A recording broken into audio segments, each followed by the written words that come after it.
नमस्कार दोस्तों, मैं अमन स्वागत करता हूं आपके अपने YouTube चैनल एजुकेशन हब पे। यह सीटेट ईवीएस क्वेश्चन सीरीज का 12वां क्लास है। तो चलिए देखते हैं कुछ क्वेश्चंस को।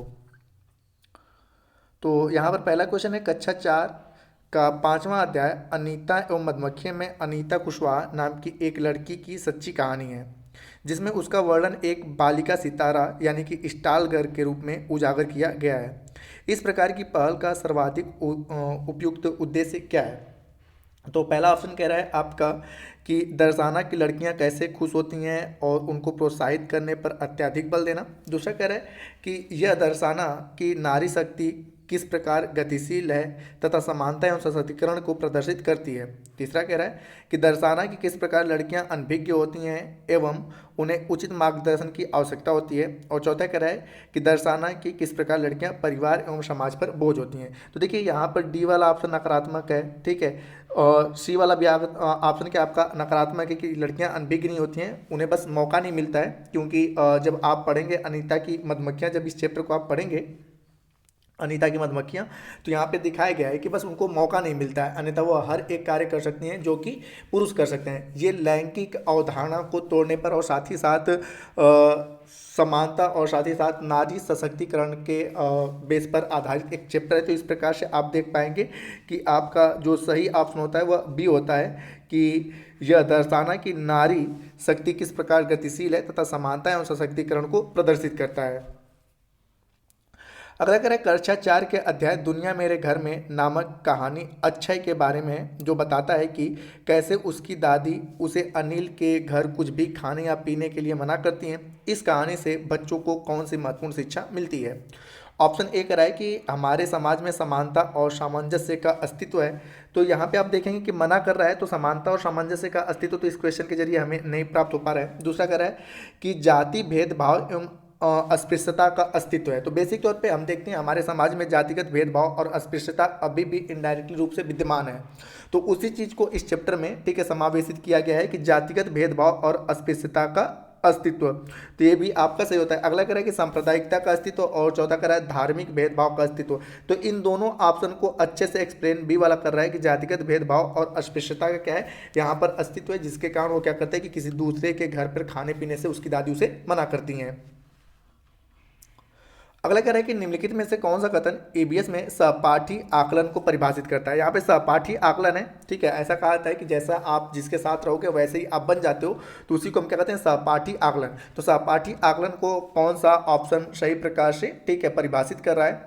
तो देखते हैं यहाँ पर कि पहला कह रहा है कि शिक्षा एवं ज्ञानवर्धक पर विद्यार्थी के स्वयं के आकलन पर केंद्रित करता है। दूसरा कह रहा है आपका कि यह विद्यार्थी के कार्य करते समय उस पर केंद्रित होता है। तीसरा कह रहा है कि विद्यार्थियों पर केंद्रित होता है जब वे दूसरे विद्यार्थियों का आकलन जोड़े में या समूह में कर रहे हों। और चौथा कह रहा है कि विद्यार्थियों के समूह में शिक्षा एवं प्रगति पर केंद्रित होता है। तो सहपाठी आकलन कि वह दूसरों के साथ मिलकर किस प्रकार से कार्य कर रहे हैं, इस पर केंद्रित होता है। तो आप देख पा रहे हो सी वाला ऑप्शन जो है कि विद्यार्थियों पर केंद्रित होता है जब वह दूसरे विद्यार्थी का आकलन जोड़ों में या समूह में कर रहे होते हैं। तो इस प्रकार से आपका सही ऑप्शन क्या होता है, बी सी वाला।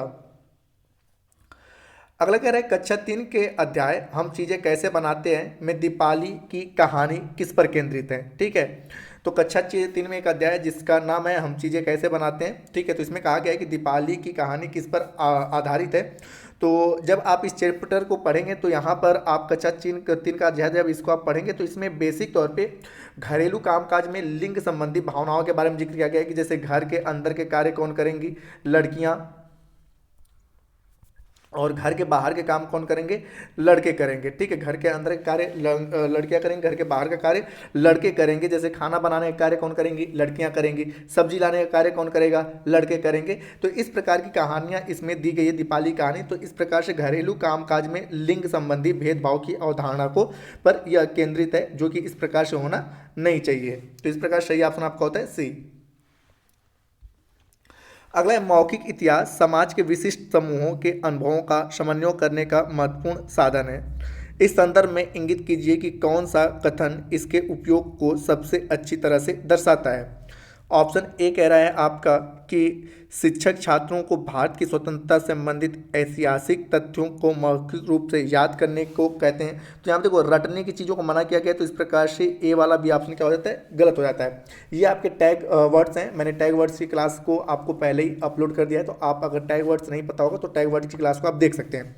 अगला कह रहा है कि शिक्षक छात्रों में भारत के इतिहास के मौखिक प्रस्तुतिकरण करने को कहते हैं। तो यहाँ पे छात्र अभी इतने नॉलेजफुल नहीं हुए हैं कि वह किसी भी इतिहास को मौखिक रूप से प्रस्तुतिकरण कर सकते हैं, तो ये भी आपका गलत हो जाता है। अगला क्या है, शिक्षक अपने छात्रों से उनके दादा दादी नाना नानी की स्वतंत्रता संग्राम के अनुभवों को एकत्र करने के लिए कहेंगे। तो ये क्या है कि बेसिक तौर पे छोटे बच्चे अपने दादा दादी नाना नानी के आसपास रहते हैं, तो उनसे उस प्रकार की कहानियाँ सुन सकते हैं, तो उससे चीज़ों को अच्छे से वह चीज़ समझ सकते हैं।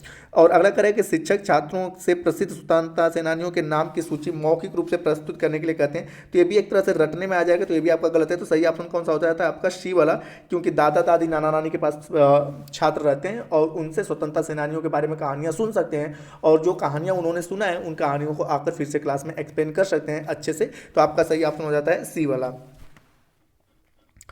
अगला कह रहा है कि स्थान विशेष को समझने के लिए बच्चों को मानचित्र बनाने की कला का ज्ञान आवश्यक है। प्रस्तुत वाक्य में कौन सा मानचित्र के बारे में सही है। तो सबसे पहले हम जान लेते हैं कि मानचित्र के 3 प्रमुख घटक होते हैं। पहला होता है दिशा, दूसरा होता है दूरी, और तीसरा होता है स्थान। अगर आपको मानचित्र जानना है तो सबसे पहले डायरेक्शन पता होना चाहिए, और उस डायरेक्शन से कितनी दूरी है उसको आप क्या करोगे, मेजरमेंट कर लोगे। और यहाँ पे मानक होता है, जैसे कि हम 1 किलोमीटर बराबर 1 मीटर मान लेते हैं, इस प्रकार से क्या होता है, तो दूरी हो गया। स्थान आपको पता होना चाहिए, जैसे कि यहाँ पर आपका स्कूल स्थित है और यहाँ पे आपका घर स्थित है, तो ये आपको स्थान मालूम होना चाहिए। तो पूछा जाता है कि मानचित्र के 3 प्रमुख घटक कौन कौन कैसे, आपके दिशा, दूरी और स्थान। तो मानचित्र के बारे में कहा जा रहा है, तो यहाँ पर देखते हैं इनके क्या यहाँ पर दिया हुआ है। तो पहला कह रहा है कि मानचित्र सदैव यह मानकर बनाया जाता है कि व्यक्ति किसी स्थान को जमीन से देख रहा है। तो यह बिल्कुल गलत है, ठीक है। जरूरी नहीं है कि हम जैसे भारत का मानचित्र देख रहे हैं तो वो जहाँ तक हम देख रहे हैं बस वहीं तक बनाए, ये गलत है। दूसरा कह रहा है कि वस्तुओं, दीवारों, सड़कों आदि के लिए हम चिन्हों का प्रयोग करते हैं, बिल्कुल सही है, ठीक है, कि यहाँ पर हम क्या करते हैं, चिन्हों का प्रयोग करते हैं। अगला कह रहा है कि हम वास्तविक दूरी नापकर उन्हीं को दर्शाते हैं। तो ये आपका गलत है कि वास्तविक दूरी नहीं होता है, ठीक है। जैसे मैंने बताया कि 1 किलोमीटर है, तो 1 किलोमीटर को हम कागज पे तो लिख नहीं सकते हैं, तो 1 किलोमीटर बराबर हम क्या लिख लेते हैं, 1 सेंटीमीटर या 1 मिलीमीटर लिख लेते हैं, ठीक है। तो यह वास्तविक दूरी नहीं होता है कि 1 किलोमीटर दिया है तो हम पेज पर भी 1 किलोमीटर ही दर्शाएं। और अगला कह रहा है आपका कि मानचित्र में उत्तर दिशा सदैव ऊपर की ओर होता है। तो सही है आपका कि जैसे आप कभी मानचित्र देखेंगे तो आप देखोगे कि यहाँ पर हमेशा एन लिखा होता है, क्योंकि इधर की साइड आपको होता है ईस्ट, ठीक है, आपके राइट साइड, और आपके लेफ्ट साइड होता है वेस्ट, ऊपर की ओर नॉर्थ होता है और नीचे की ओर साउथ होता है। तो ये हमेशा आप देखोगे ऐसे एरो बना के एन लिखा होता है, और एन का तात्पर्य किस होता है, नॉर्थ से होता है। तो आपका डी वाला भी ऑप्शन क्या होता है, सही होता है। तो इस प्रकार से आप देख पाएंगे कि आपका सही ऑप्शन होता है बी, ठीक है, जिसमें बी और डी दोनों ऑप्शन को दिया हुआ है। अगला क्वेश्चन है, निम्नलिखित में से कौन सा साधन जल के अभाव एवं इसका किसी क्षेत्र पर पड़ने वाले प्रभावों की चर्चा का सर्वोत्तम माध्यम है। तो पहला है आपका पाठ्य पुस्तकें, दूसरा है श्रव्य साधन, और तीसरा है विश्वकोश, और चौथा है आपका समाचार पत्र की रिपोर्ट। तो देखो यहाँ पर जल के साधन के अभाव एवं इनका किसी क्षेत्र पर पड़ने वाले प्रभाव के चर्चा का सर्वोत्तम माध्यम क्या हो सकता है, तो पाठ्य पुस्तकें तो हैं, लेकिन पाठ्य पुस्तकें पुरानी हो चुकी हैं, और लेकिन समाचार पत्र या रिपोर्ट के माध्यम से हम ज्वलंत मुद्दों को, ठीक है, जान सकते हैं। और जो ज्वलंत मुद्दे होते हैं, जो हमारे आसपास की घटनाएं त्वरित होती रहती हैं, उसको हम भी अच्छे से समझ पाते हैं, और जो विद्यार्थी होते हैं, जो छात्र होते हैं, वो भी चीज़ों को अच्छे से समझ पाते हैं। तो इनमें से सर्वोत्तम माध्यम क्या हो सकता है, समाचार पत्र की रिपोर्ट, क्योंकि यह ज्वलंत मुद्दा है, तत्कालीन समय में चीज़ों को देख सकते हैं और उसको समझ सकते हैं। अगला कह रहा है कि विद्यार्थी की ईवीएस सिखाने के संदर्भ में निम्नलिखित में से कौन सा कथन सही है। ऑप्शन ए कह रहा है आपका कि विद्यार्थी रिक्त पात्र अथवा कोरे कागज की भांति होते हैं, कि जिनको जानकारियों और ज्ञान से भरना होता है, जो कि एक विद्यालय ही दे सकता है। तो यहाँ पर दे मतलब ही दे सकता है, ही मतलब जोर दे के कह रहा है, तो ये भी नकारात्मक वर्ड है, क्योंकि शिक्षा जो होता है औपचारिक और अनौपचारिक दोनों होता है। मतलब कि हम जो शिक्षा ग्रहण करते हैं स्कूल से भी ग्रहण करते हैं, अपने समाज, अपने परिवार और अन्य साधनों से ही ग्रहण करते हैं, न कि केवल स्कूल से। तो ये आपका क्या होता है, गलत है। दूसरा कह रहा है कि सभी विद्यार्थी एक समान होते हैं तथा सीखते समय उनकी प्रतिक्रिया एक जैसी होती है। तो आपने पता है कि हमारी जो कक्षा होती है वह बहुबुद्धि आधारित होती है, ठीक है। वहाँ पर सभी विद्यार्थी एक समान नहीं होते हैं और उनकी प्रतिक्रियाएं भी एक समान नहीं होती, क्योंकि कोई चीज़ों को तुरंत देख कर सीख लेता है, किसी पर थोड़ा सा अभ्यास करना पड़ता है और किसी पर बहुत ज़्यादा अधिक अभ्यास करना पड़ता है। तो सभी एक समान नहीं होते, तो ये भी आपका क्या है, गलत है। अगला कह रहा है कि विद्यार्थी रैखिक रूप से सीखते हैं, अतः नया ज्ञान पिछले तथ्यों जानकारी से ही प्राप्त होता है, ठीक है। तो यहाँ पे कह रहा है कि विद्यार्थी रैखिक रूप से सीखते हैं, तो जरूरी नहीं है कि नया ज्ञान जो है पिछले ज्ञान से ही, ठीक है, उन्हें प्राप्त हो। कई बार नया ज्ञान जो होता है, ठीक है, वो पिछले ज्ञान से जुड़ा हुआ नहीं रहता है, वह वहाँ पे चीज़ों को नए रूप से सीखते हैं। तो यहाँ पर ये भी गलत है कि विद्यार्थी केवल रैखिक रूप से सीखते हैं, ये भी आपका गलत है। और चौथा कह रहा है विद्यार्थी के सीखने का तरीका सर्पीला पेचदार होता है तथा प्रत्येक बच्चा अद्वितीय होता है, वह परिस्थितियों में सीखना व प्रतिक्रिया अपने ढंग से देता है। तो बिल्कुल सही है कि विद्यार्थियों की जो सीखने का तरीका वो क्या होता है कि कभी किसी चीज़ को तुरंत सीख लेते हैं और कभी किसी चीज़ को थोड़ी देरी में सीखते हैं। तो इसे क्या कहते हैं, सर्पिला। रेखी का मतलब कि वह चीज़ों को आसानी से सभी लोग एक समान रूप से सीखते हुए जा रहे हैं, नहीं, ऐसा नहीं होता है। आपने देखा होगा क्लास में कि बच्चे किसी चीज़ को तुरंत सीख लेते हैं तो कभी किसी चीज़ को सीखने में काफ़ी समय लेता है। तो यह क्या होता है, सर्पिला या पेचदार होता है। और प्रत्येक बच्चा अपने आप में अद्वितीय होता है, क्योंकि सभी की सोच एक समान नहीं हो पाती है। कभी जैसे कि आपने किसी तथ्य को आपने बताया तो उस पर हर एक बच्चों का एक अलग अलग अपना खुद का विचार हो सकता है। तो हर एक बच्चा अपने आप में क्या है, अद्वितीय है, और वह परिस्थितियों में सीखना और प्रतिक्रिया करना अपने ढंग से देता है। तो यह भी बिल्कुल सही है कि जैसी उसको परिस्थिति चाहिए, कोई जैसे कि मैंने बताया कि कोई सुनकर अच्छे से सीख पाता है, तो कोई देखकर सीख पाता है, और कोई चीज़ों को स्वयं करके अच्छे से सीख पाता है। तो क्या है, परिस्थितियों में सीखना और प्रतिक्रिया देना अपने ढंग से। तो इस प्रकार से आपका सही ऑप्शन क्या होता है, डी। अगला है, विद्यार्थियों के सीखने का मूल्यांकन करने के लिए फाइल या पोर्टफोलियो एक महत्वपूर्ण उपकरण है। निम्नलिखित में से कौन सा वाक्य पोर्टफोलियो का सर्वाधिक उपयुक्त तरीके से परिभाषित करता है। तो यहाँ पे पोर्टफोलियो के बारे में तो आपका पहला ऑप्शन कह रहा है कि विद्यार्थी के विषय में जानकारी उसके स्वाभाविक परिवेश में एकत्र होती है, इसका आधार पढ़ाने की क्रिया में शिक्षक का अवलोकन हो सकता है। तो यहाँ पर स्वाभाविक परिवेश में नहीं, वहाँ पे पोर्टफोलियो में जो होता है उसके औपचारिक अनौपचारिक सभी गतिविधियाँ होती हैं। तो इस प्रकार से ये आपका क्या होता है, गलत होता है। अगला कह रहा है कि इसमें निश्चित समय में एकत्र व विश्लेषित आंकड़े होते हैं। तो ये भी गलत है कि जरूरी है कि एक निश्चित समय स्कूल के अंदर और स्कूल के बाहर की, ठीक है, उसके शुरुआती से लेके, ठीक है, जब तक वह स्कूल में है तब तक की सारी गतिविधियां होती हैं। अगला कह रहा है कि व्यवस्थित ढंग से व्यवहार को अंकित करना जिसमें विशिष्ट पहलू पर ध्यान केंद्रित हो सके। तो यहाँ पर बच्चे की केवल विशिष्ट पहलू पर नहीं, सभी पहलुओं पर ध्यान केंद्रित होता है पोर्टफोलियो पे। तो ये भी आपका सही परिभाषित नहीं कर पा रहा है। और अगला कह रहा है कि एक निश्चित समय में विद्यार्थी के कार्यों को एकत्र करना, अधिकतर दिन प्रतिदिन के कार्य या विद्यार्थी के सर्वोत्तम कार्य को चुन लेना, ये आपका होता है। तो पोर्टफोलियो में किसी बालक या बालिका के जीवन के सभी क्षेत्रों का क्रमबद्ध जानकारी एकत्र करके रखा जाता है, यानी कि किसी बालक की क्या उपलब्धि है, क्या कमियां हैं, इन सभी की जानकारियां पोर्टफोलियो में संचित होती हैं। अतः पोर्टफोलियो में किसी विद्यार्थी के जीवन की प्रत्येक घटनाओं की जानकारियां एकत्रित रहते हैं। तो यहाँ पे आप देख रहे हो कि एकत्रित, यहाँ पे सबसे सही ऑप्शन जो व्याख्या कर रहा है, ठीक है, वो क्या है, आपका डी वाला सबसे अच्छा आपका व्याख्या कर रहा है। तो इस प्रकार सही ऑप्शन आपका डी होता है। अगला कह रहा है कि कक्षा के विरोधी की परिस्थितियां अक्सर उजागर होती हैं।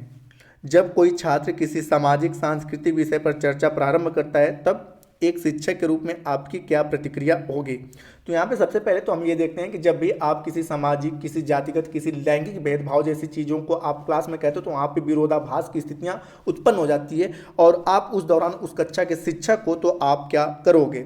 तो इसी के बारे में तो हम देखते हैं कौन सा ऑप्शन सही है। तो पहला है कि आप छात्र से कहेंगे कि ध्यान भंग न करें एवं अध्ययन के विषय पर ध्यान केंद्रित करें। तो यहाँ पे हम फोर्स कर रहे हैं, ठीक है, तो ये भी क्या गलत है, क्योंकि हम जहाँ पे फोर्स करेंगे वहाँ पर भी चीज़ें क्या होती है, नकारात्मक, कि अब बच्चा चीज़ों को, अपने विचारों को नहीं कह पा रहा है, और या सुनने वाला जो है वह चीज़ों को अच्छे से नहीं कर रहा है, क्योंकि यहाँ पर टीचर फोर्स कर रहे हैं। तो यहाँ पर नकारात्मक भावना आ जाती है, जहाँ पर भी बलपूर्वक कोई चीज़ें कही जाती है शिक्षक के द्वारा।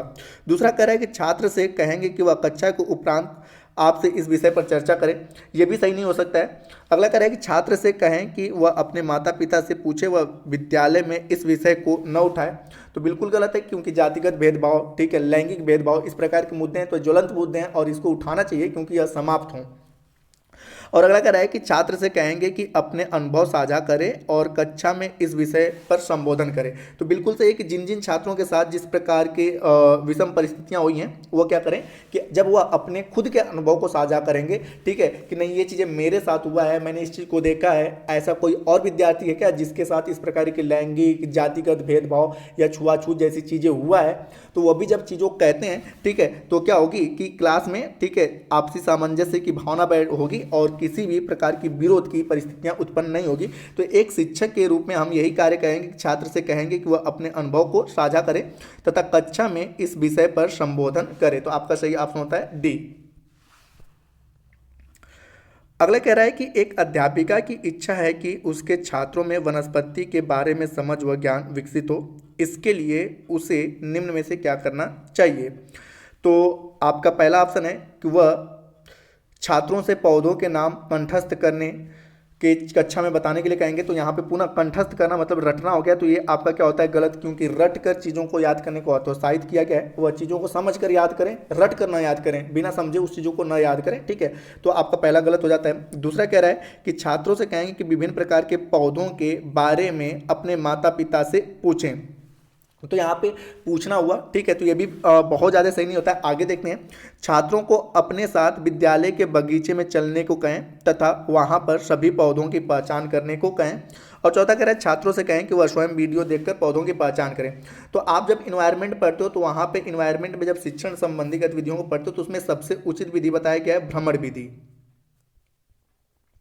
भ्रमण विधि में बच्चे खुद चीज़ों को देखते हैं और करके सीखते हैं। तो सबसे अच्छा ऑप्शन क्या होगा कि हम क्या करेंगे, बच्चों को बागीचे में लेकर जाएंगे और वहाँ पर उनको जितने भी पौधे, ठीक है, समझ में आ रहे हैं, पहले उनसे कहेंगे कि आप बताओ कि ये किस चीज़ का पौधा है। और जब वह कुछ पौधों को बताएंगे और जहाँ पर वह नहीं बता पाएंगे तो वहाँ पर हम उन्हें चीज़ों को बताएंगे। तो ये सबसे अच्छा विधि होगा कि छात्र को अपने साथ विद्यालय के बगीचे में लेकर जाएंगे और वहाँ पर सभी पौधों की पहचान करने के लिए कहेंगे, क्योंकि इन्वायरमेंट में सबसे अच्छी विधि कौन सी है, आपकी भ्रमण विधि है, ठीक है। इन्वायरमेंट में सबसे अच्छी विधि मानी गई है भ्रमण विधि को। अगला एक कक्षा 3 के छात्र को संचार के माध्यम विषय पढ़ाते समय फराह अपने छात्रों में अन्वेषण मतलब खोज को प्रोत्साहित करने के लिए निम्न में से कौन सी नीतियों का उपयोग करेगी। तो ऑप्शन ए कह रहा है कि छात्रों से कहेगी कि वे संचार के माध्यम के चित्र एकत्र करें और उन्हें वर्गीकृत करें। तो यहाँ पे स्वयं से करने की गतिविधियाँ हैं, ठीक है।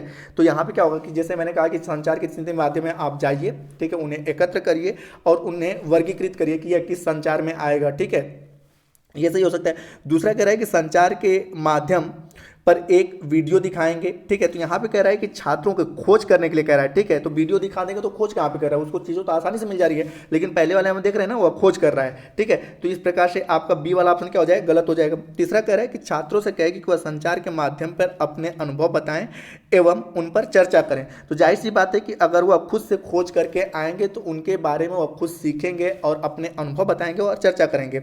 और अगला कह रहा है कि संचार के माध्यम पर एक पावर पॉइंट प्रस्तुतिकरण दिखाएंगी।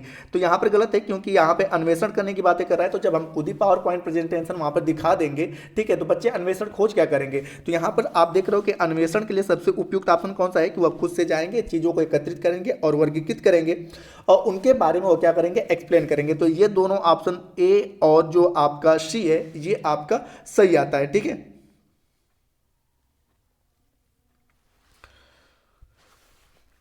अगला क्वेश्चन कर रहा है कक्षा 3 के अध्याय ऊंची उड़ान में पक्षियों के विषय पर चर्चा करते हुए शिक्षक टीना छात्रों से कहती है कि वे अपने आसपास पक्षियों व उसकी विशेषता का अवलोकन करें। इस क्रियाकलाप का लक्ष्य क्या है। तो ऑप्शन ए कह रहा है कि छात्रों में पक्षियों से संबंधित अधिक जानकारियों को विकसित करना। दूसरा कह रहा है कि छात्रों में पक्षियों के बारे में ज्ञान का आधार विकसित करना। तीसरा कह रहा है कि छात्रों में पक्षियों के प्रति रुचि विकसित करना। और चौथा कह रहा है आपका कि छात्रों में पक्षियों के बारे में वैज्ञानिक समझ विकसित करना। तो यहाँ पे सबसे अच्छा ऑप्शन आपका सी वाला होता है कि सबसे पहले वह अवलोकन करे कौन सी पक्षी कैसी है, क्या कर रही है। तो जब वह चीज़ों को ध्यानपूर्वक देखेंगे तो उन्हें इंटरेस्ट आएगा। जब इंटरेस्ट आएगा तो वह अन्य चीज़ों को, क्योंकि शिक्षण का प्राथमिक जो सबसे, अगर आपको क्लास को इंटरेस्टिंग बनाना है तो सबसे पहले आपके पास कुछ ऐसा टॉपिक होना चाहिए कि जिसको कहते ही बच्चे उसमें क्या हो जाए, इंटरेस्ट, मतलब पूरे एकदम उसमें गुम हो जाए, उसके बाद ना एकदम खो जाए। उसके बाद जब आप अपने लेक्चर को प्रस्तुत करते हो तो क्या होता है कि चीज़ों को अच्छे समझते हैं और गहराई में जाने की कोशिश करते हैं। अब आपने पहले ही प्रस्तुत किया, बच्चों को कोई इंटरेस्ट ही नहीं आ रहा है, तो जब इंटरेस्ट ही नहीं आएगा तो आप कितना भी अच्छा पढ़ा लो वो कुछ समझने वाले हैं नहीं। तो यहाँ पर सबसे पहले हम क्या कहेंगे, अवलोकन करने के लिए कहेंगे तो हल्का फुल्का वो पक्षियों के बारे में पहले से जानते हैं, और जब पक्षियों के बारे में हल्का फुल्का पहले से जानेंगे तो जब हम उसी चीज़ को, विषय वस्तु को क्लास में लेकर आएंगे तो उन्हें क्या होगा, इंटरेस्ट उसमें पैदा होगा और चीज़ों को अच्छे से सीखेंगे। तो यहाँ पर शिक्षण का पहला टॉपिक होता है कि आप विषय वस्तु में सबसे पहले रुचि उत्पन्न करें, ठीक है। और जब रुचि उत्पन्न करते हैं तो उसके बाद बच्चे चीज़ों को आसानी से सीख पाते हैं और उनके अंदर सीखने की जिज्ञासा जागृत होती है। तो यहाँ पर सही ऑप्शन आपका क्या होता है, सी वाला। अगला कह रहा है कि सीमा एक अध्यापिका छात्रों को अपने आसपास की वस्तुओं को संग्रहित करने के लिए कहती है। उन वस्तुओं में जैसे धातु की पेन, स्टील की चम्मच, धातु की पेन, स्टील की चम्मच, प्लास्टिक की चम्मच आदि को पानी की बाल्टी में डालकर देखी कि वे तैरते हैं अथवा डूब जाते हैं। छात्रों ने पूछा कि स्टील की चम्मच क्यों डूबी और प्लास्टिक की चम्मच क्यों तैर रही है। वे छात्र को घनत्व के बारे में बताना आवश्यक नहीं समझती, क्योंकि अब जैसे कि प्राथमिक स्तर पे है तो यहाँ पे ये सारी चीज़ें हैं कि डेंसिटी, मैंने आपको बताया था कि जिसका घनत्व, इस बेसिक कॉन्सेप्ट याद रख लीजिएगा कि जिसका घनत्व अधिक होगा वो कहाँ पर रहेगा, नीचे, और जिसका घनत्व कम रहेगा वो कहाँ पर रहेगा, ऊपर। जैसे कि आपसे पूछा जाता है कि मच्छर के बच्चे जो लार्वा होते हैं उन्हें मारने के लिए, ठीक है, केरोसिन ऑयल का छिड़काव क्यों किया जाता है, क्योंकि केरोसिन ऑयल का घनत्व जल के घनत्व से कम है, ठीक है। जैसे यहाँ पर आपका जल हो गया, जल का घनत्व क्या हो गया, अधिक हो गया, किससे, मिट्टी के तेल से, केरोसिन ऑयल से। तो जल कहाँ पर रहेगा, नीचे, जिसका घनत्व अधिक रहेगा वो नीचे रहेगा और जिसका घनत्व कम रहेगा वो कहाँ पर रहेगा, ऊपर रहेगा। तो जिसके कारण ऊपर ये रहता है और या ऑक्सीजन के प्रवाह को मतलब कि रोकता है, जिसके कारण ये बच्चे जो मच्छर के बच्चे होते हैं लार्वा, उनकी मृत्यु हो जाती है। इसी तरह से किसी भी चीज़ में, ठीक है, आप जितने भी डेंसिटी वाला कॉन्सेप्ट, जैसे आपने अगर पढ़ा होगा कि लोहे की गेंद जो होती है पानी में डूब जाती है, ठीक है, लोहा जो होता है वो पानी में डूब जाता है जबकि पारे पे तैरता रहता है। तो लोहा और जल में घनत्व किसका अधिक है, लोहा का घनत्व अधिक है, इसलिए कहाँ पे रहता है, नीचे, और जल का घनत्व क्या है, कम है, तो इसलिए ऊपर। लेकिन लोहा और पारा में किसका घनत्व अधिक है, पारे का, और लोहा का घनत्व क्या है, कम है, इसलिए पारा नीचे रहता है और लोहा उसके ऊपर तैरता रहता है। तो यहाँ पे घनत्व के बारे में बताना आवश्यक नहीं समझती है, ठीक है, क्योंकि अब पहला ऑप्शन यहाँ पे ये तो घनत्व के बारे में रहा कि जिसका घनत्व अधिक रहेगा वो नीचे रहेगा, जिसका घनत्व कम रहेगा वो कहाँ पर रहेगा, ऊपर रहेगा, ठीक है। अब यहाँ पे पूछ रहा है कि घनत्व के बारे में क्यों बताना आवश्यक नहीं समझते, तो पहला ऑप्शन कह रहा है कि वो घनत्व का प्रत्यय याद नहीं रख पाएंगे। दूसरा कह रहा है कि ये घनत्व की वैकल्पिक अवधारणा बना लेंगे। तीसरा कह रहा है कि वे घनत्व उच्च कक्षा में पढ़ेंगे। और चौथा कह रहा है कि वे घनत्व को समझने के लिए संबंधित क्रियाकलाप को नहीं कर सकते हैं। तो यहाँ पे देखिए धातु की पेन है, स्टील की चम्मच है और प्लास्टिक की चम्मच है। यहाँ पे अगर मैंने थोड़ा भी घनत्व के बारे में एक्सप्लेन किया तो छोटे स्तर पर वह क्या कर लेंगे, बच्चे घनत्व का वैकल्पिक अवधारणा बना लेंगे, ठीक है। वैकल्पिक अवधारणा का मतलब कि जितनी भी धातु की चीज़ें होती हैं वह डूब जाती हैं और जितनी भी प्लास्टिक की चीज़ें होती हैं वो क्या होती हैं, हमेशा ऊपर तैरती रहती है। तो क्या उनकी वैकल्पिक अवधारणा, उनके अलावा किसी अन्य चीज़ को जब आप बताओगे ना तो उसको समझने में वह उन्हें मुश्किलें होंगी। तो इसलिए प्राथमिक स्तर पर इस प्रकार की चीज़ों को बताने से बचती है, क्योंकि अभी वह चीज़ों को इतने अच्छे से सीख नहीं सकते हैं, तो उसके बारे में वो वैकल्पिक अवधारणा बना लेंगे। तो आपका इस प्रकार सही ऑप्शन होता है बी, ठीक है। तो दोस्तों आज की क्लास में इतना ही क्वेश्चन। आई होप कि आपको वीडियो पसंद आ रहा होगा और आप इसको अच्छे से देख पा रहे होंगे। अगर वीडियो पसंद आ रहा है तो वीडियो को लाइक करें, कमेंट करें तथा अपने दोस्तों के साथ शेयर करें, और चैनल पर नए हैं तो चैनल को सब्सक्राइब अवश्य करें। तथा इस पीपीटी को प्राप्त करने के लिए आप हमारे टेलीग्राम से जुड़ सकते हैं, जिसका लिंक वीडियो के डिस्क्रिप्शन में दिया हुआ है। तो वीडियो के अंत तक बने रहने के लिए धन्यवाद। मिलते हैं जल्दी नेक्स्ट वीडियो में।